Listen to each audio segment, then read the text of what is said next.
Allons plus loin, on se projette dans l'avenir de nos industries avec la 5G et mes invités, toujours Gabriel Chenevoix qui est directeur général de Teralpha et directeur du réseau de collecte à la SNCF, Bruno Rancurel, directeur conseil énergie et utilities chez Sopra Steria Next, et puis avec nous en duplex, en visioconférence, Thomas Vandendries qui est directeur commercial chez Amash. Je commence avec vous, tiens, un petit cas d'usage sur, vous parliez de santé, d'urgence, à quel point la 5G, ça peut être un outil vraiment intéressant en cas d'urgence médicale ou autre d'ailleurs? Alors aujourd'hui, nous, on travaille par exemple sur le projet 5G européen avec le CHU de Rennes en tête de pont, avec les opérateurs comme Orange, Nokia et l'ensemble de l'écosystème, on va dire 5G sur ce projet, avec Bicom également. Et donc l'idée, c'est de voir comment on peut apporter notamment tout ce qui est imagerie au cœur de la mobilité, donc notamment sur la partie ambulance, mais également au cœur proche du patient, au plus proche du patient toujours. Et le deuxième sujet aussi, c'est comment on peut dédier des bandes passantes en cas de forte activité. Si je prends par exemple un stade de foot aujourd'hui, quand il est plein de spectateurs, vous avez du mal à envoyer un SMS, même si vous avez une très bonne 4G sur votre téléphone. Là, l'avantage, c'est qu'on pourrait dédier des bandes spécifiques pour gérer l'urgence médicale, par exemple, proche des grandes activités.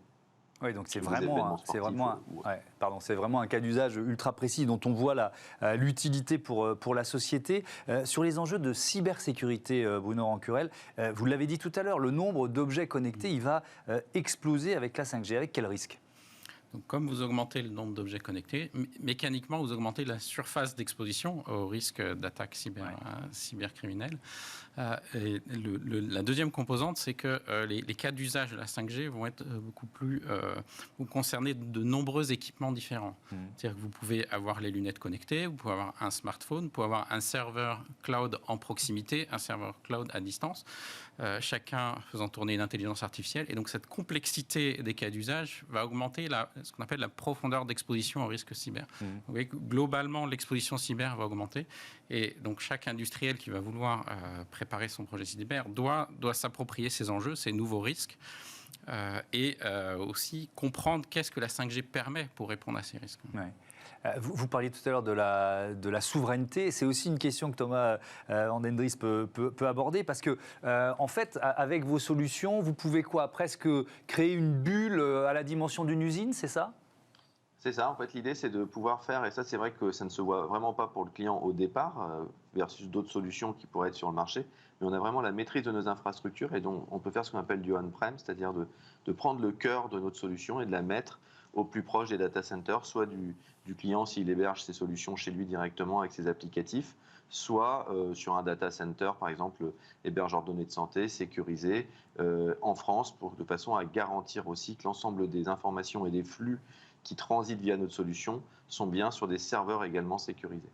Oui, alors que ça veut dire qu'ils ne vont pas partir à l'autre bout du monde, aux États-Unis ou en Chine ou je ne sais où, ils vont rester dans le cadre de l'usine, c'est ça? Ou dans le cadre, on peut dire d'une mairie par exemple, c'est possible, d'une ville?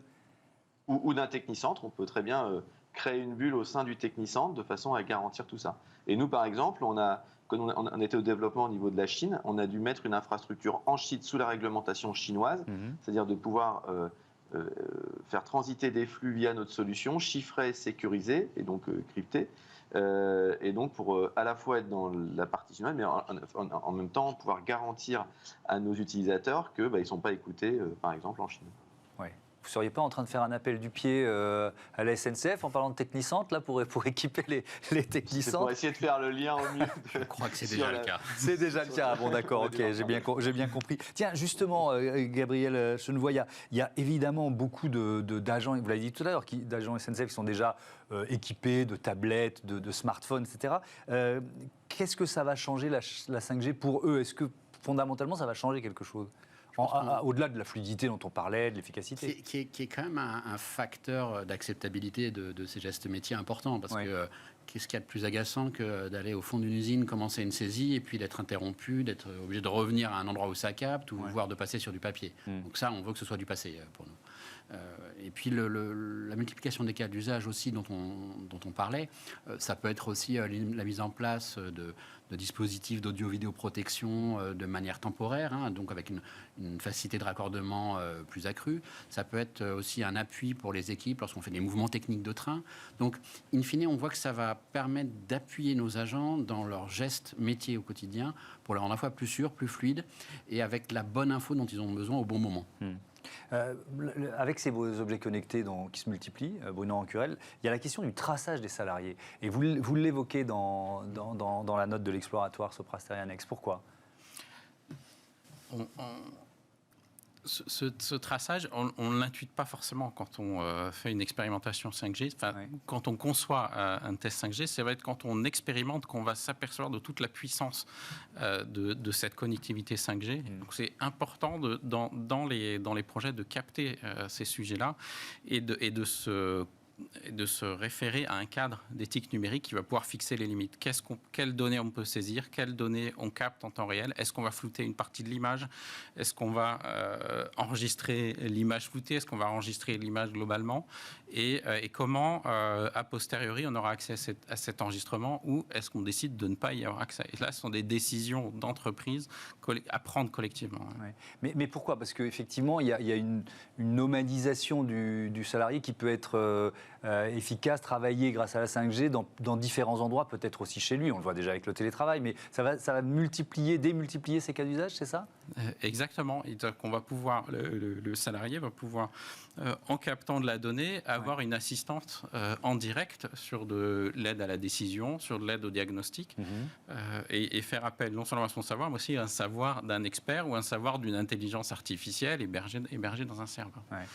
Et ce type de cas d'usage va vraiment démultiplier les capacités de l'intervenant à résoudre son problème, à résoudre son intervention de maintenance, à faire son contrôle qualité, si c'est un intervenant qui fait du contrôle qualité, en direct, sans avoir à retarder la conclusion définitive de son intervention. Thomas Van Dendris, on est en visioconférence en ce moment. Tous les systèmes de visio ne se valent pas en matière de sécurité, il faut le rappeler? Oui, de toute façon, c'est sûr qu'aujourd'hui, il y a des systèmes qui sont gratuits, donc par principe, rien n'est gratuit dans la vie. C'est souvent ces systèmes-là qui monnaient derrière de la data.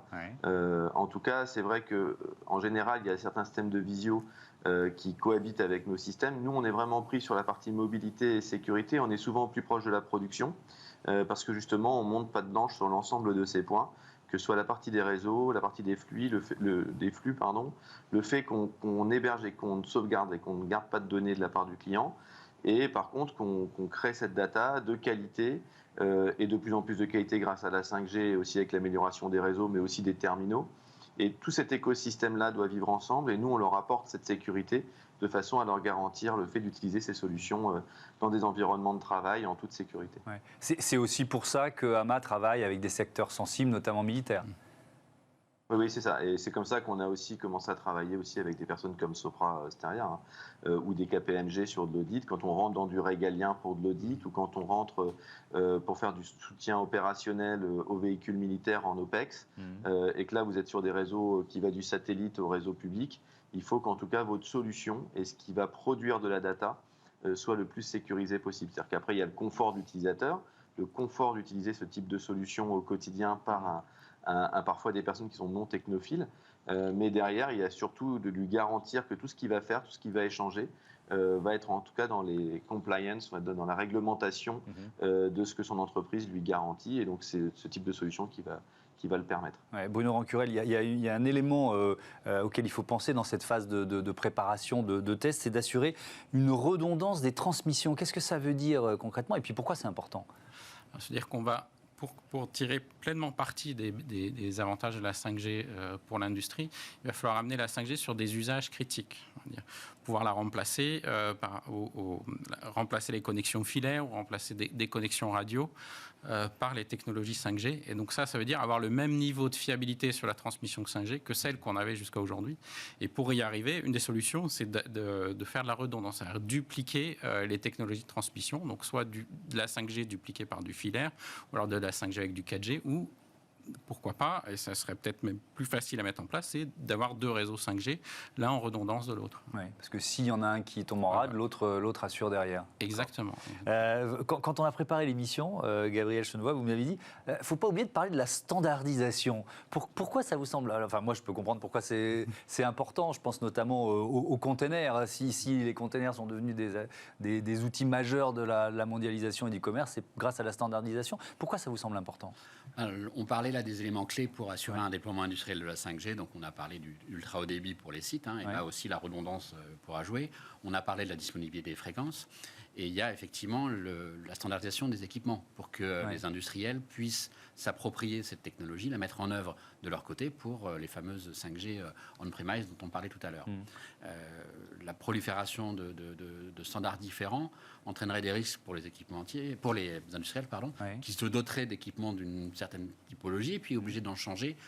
Du fait de l'évolution des standards, on le voit déjà du côté Wi-Fi 6, Wi-Fi 6E, il y a des évolutions et on peut être amené à faire des machines arrière qui sont très coûteuses en investissement, tant en CAPEX qu'en installation. Ouais.